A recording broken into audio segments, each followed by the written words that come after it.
Many kids won't eat their vegetables, but what does it mean when that finicky eating carries into adulthood? Is it just a matter of personal taste or an actual eating disorder that needs some treatment? Tonight, Linda Hurtado explains how researchers are launching a new national finicky eating registry to find out.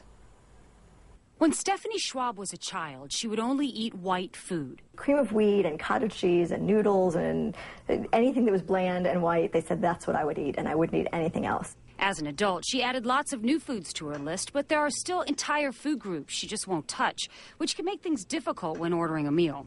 I am kind of like Sally in When Harry Met Sally, when I'm very specific about how I want to order. Well, I want this, but I don't want this, and I don't want that, and so that can get a little bit tiring sometimes. Now some researchers believe highly restricted diets may actually be a form of an eating disorder, even though the finicky eater isn't concerned about weight. Dietitian Lisa DeFazio says their limited food choices can interfere with their social lives. Many people avoid social interactions and dinners. They panic going to weddings. And of course, their health. The main nutrients that are lacking are potassium, iron, B12, vitamins A and C. They're not getting the vitamin and minerals that they need. They're not getting the calcium they need, so it impacts growth. Duke eating disorder specialist Dr. Nancy Zucker says up until now, little research has been done on adult picky eating.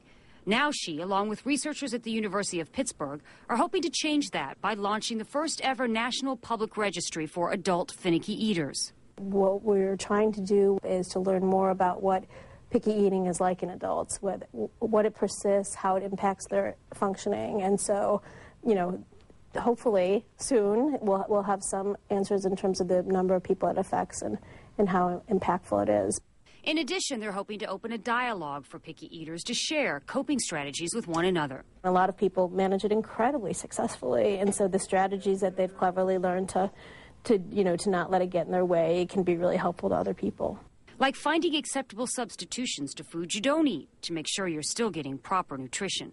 It's very important to supplement your diet if you're a finicky eater. And finding a way to enjoy going out to restaurants with friends, something Stephanie says is important for her social life, even if she doesn't always love the food served. Just to try to go with the flow and recognize that there's always going to be something on the menu that you can order, or you can always accommodate yourself in your own kitchen. And so, you know, in the worst case scenario, you're hungry for a couple of hours, you go home and eat something at home. Researchers still don't know what drives finicky eaters and hope the registry will be able to clear up some of the mystery and even offer solutions. They invite all picky eaters over 18 to share their experiences by taking an online survey.